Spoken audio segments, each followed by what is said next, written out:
Hello दोस्तों, नमस्कार, राधे राधे। कैसे हैं आप सब लोग? आशा करती हूँ कि आप सब लोग ठीक होंगे। मैं भी ठीक हूँ।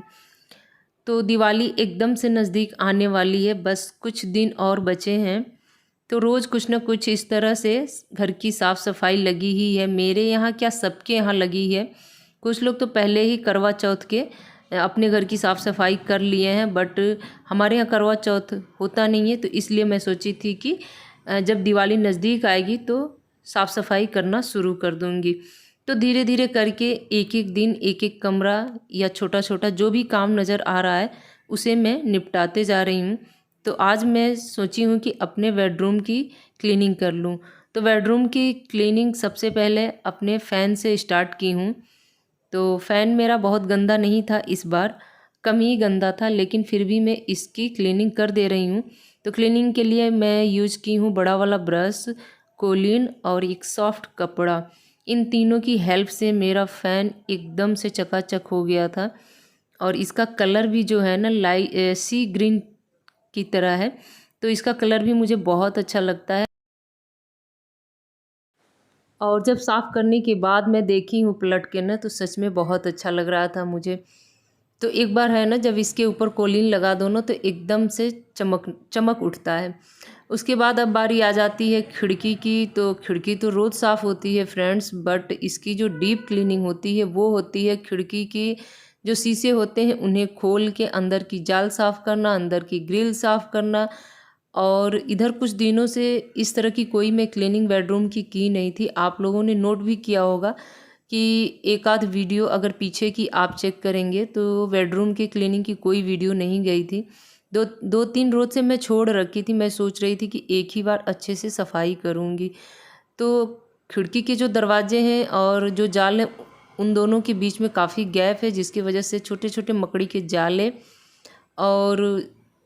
और भी सारी गंदगी, मतलब धूल मिट्टी डस्ट वगैरह सब, और उनको साफ़ करते करते बस मैं ऊपर के भी झाले वगैरह निकाल ले रही हूँ। वैसे तो मेरे कमरे में झाले वगैरह बिल्कुल नहीं रहते हैं, एकदम न के बराबर, लेकिन अपने संतुष्टि के लिए बस फटाफट में सारे कोनों में, रूम के सारे कोनों में एक बार झाड़ू घुमा दे रही हूँ, ताकि जो कुछ भी नज़र आए निकल जाए।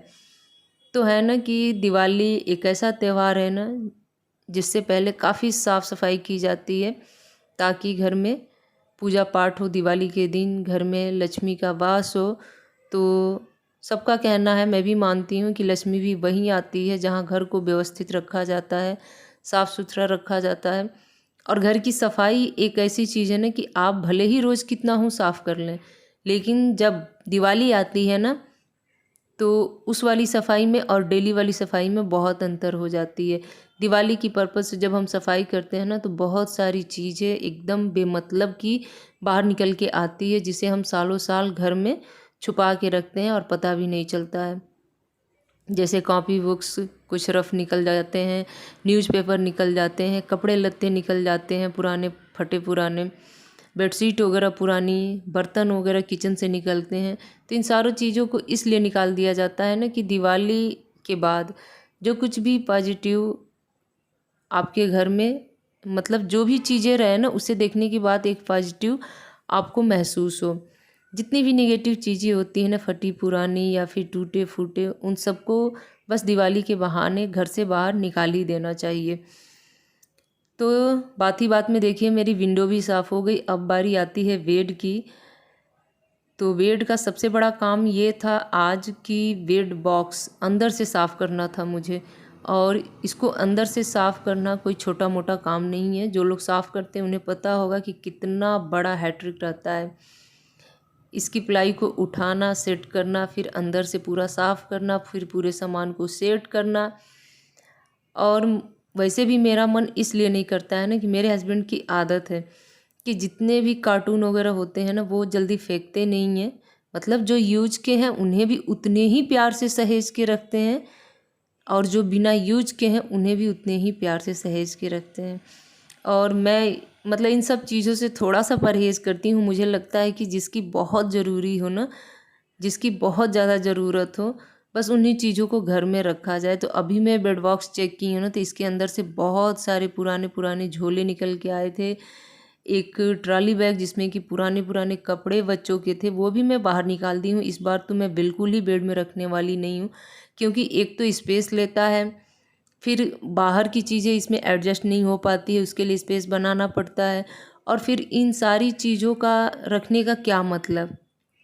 फटे पुराने कपड़े हैं, या तो इनमें से छांट के किसी ज़रूरतमंद को दे दिया जाए या फिर इसका विसर्जन कर दिया जाए। तो बस यही सोच के मैं ट्रॉली बैग चेक करके फटाफट इसे भी निकाल दे रही हूँ। काफ़ी पुराना है, एकदम फट सा गया है।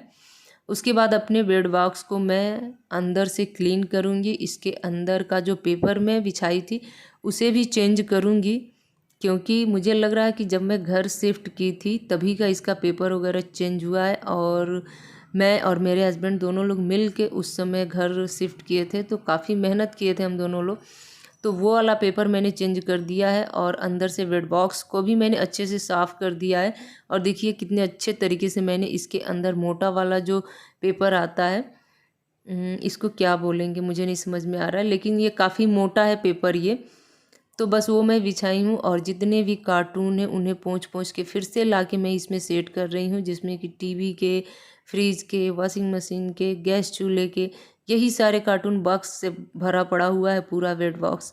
और इसलिए सहेज के रखना पड़ता है कि जब भी शिफ्टिंग होती है ना तो ये सारे बॉक्स बहुत यूजफुल होते हैं, मतलब हमारी शिफ्टिंग में बहुत काम आते हैं, आपसे क्या बताऊँ।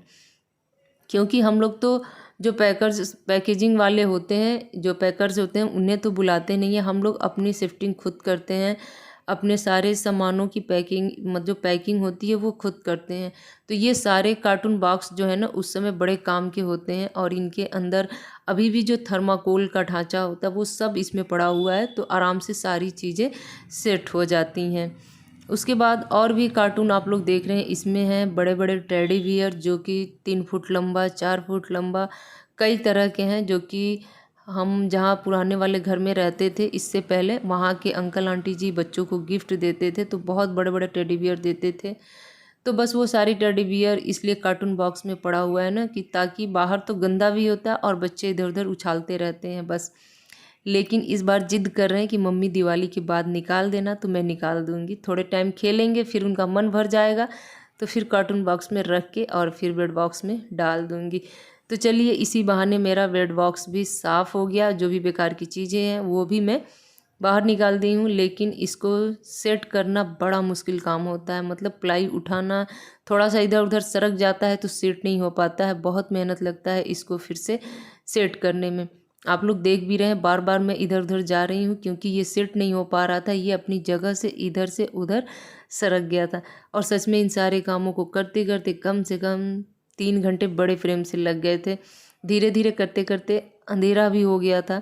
बाद में पीहू ने कहा कि मम्मी अब तुम छोड़ दो, बाकी का जो ऊपर का डस्टिंग है वो मैं करूँगी, तुम किचन में जाओ, क्योंकि किचन में भी कुछ काम बाकी थे। अभी लंच के बर्तन पड़े हुए थे, उन्हें मैं आके धुली थी, फिर डिनर की तैयारी की थी।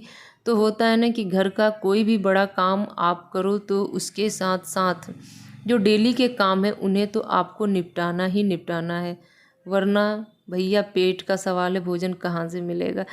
तो बस ये बात है, घर की साफ़ सफाई एक तरफ और पापी पेट का सवाल एक तरफ। चाहे घर में कितना हूँ काम कर लो, आपको भाई अपने पेट के लिए भोजन बनाना ही बनाना है।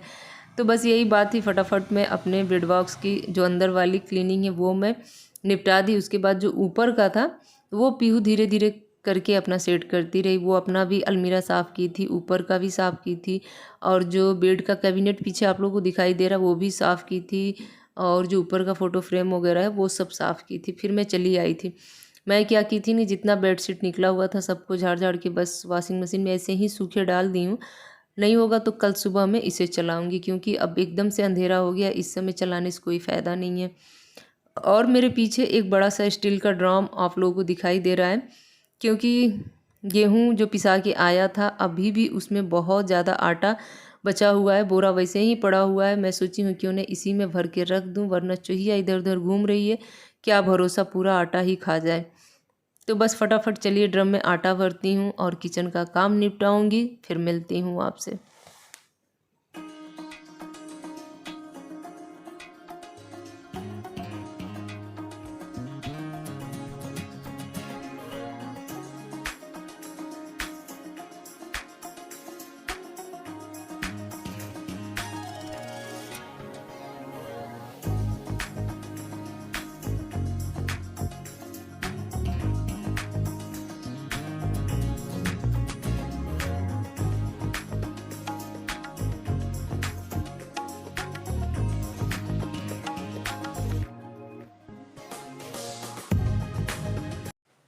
तो बस जल्दी से किचन के सारे बर्तन वगैरह धुली, पूजा पाठ की शाम वाली, उसके बाद मैं चली गई थी सब्जी लाने के लिए। और सब्जी लाने मुझे ज़्यादा दूर नहीं जाना था, बस नीचे ही जाना था। ठेले वाले जो आते हैं वो लेके आए थे, बस आवाज़ दे रहे थे, जल्दी से जाके नीचे से सब्जी लेके आई हूँ। पालक, बैगन, आलू और टमाटर। तो आज, हाँ, आज मुझे सेम दिख गया था ठेले पे, तो सेम लेके आई थी, क्योंकि बहुत दिनों से पीहू को सेम की सब्ज़ी खाने की मन हो रही थी। तो आज डिनर में बनेगी एकदम से सूखी आलू, बैगन और सेम की सब्ज़ी, सरसों मसाला वाली, जो कि हमारे यहाँ सबको बहुत पसंद है, और इसके साथ गर्मा गर्म पूड़ी। तो चलिए अब सीधे डिनर करते हैं, फिर मिल लेते हैं आपसे। तो फ्रेंड्स, डिनर इधर धीरे धीरे बन रहा है। आज तो पूरी कमर ही टूट गई, घर की साफ़ सफाई में, बेडरूम की सफाई में, दिवाली की सफाई में। बिल्कुल थक से गए हैं हम लोग। फटाफट डिनर करेंगे और इसके बाद सो जाएंगे। फिर मिलेंगे आपसे नेक्स्ट वीडियो में। और आज की वीडियो अच्छी लगी होगी तो प्लीज़ लाइक शेयर कमेंट करना ना भूलिएगा। तो चलिए मिलते हैं आपसे नेक्स्ट वीडियो में, तब तक के लिए bye bye friends, good night, take care, love you.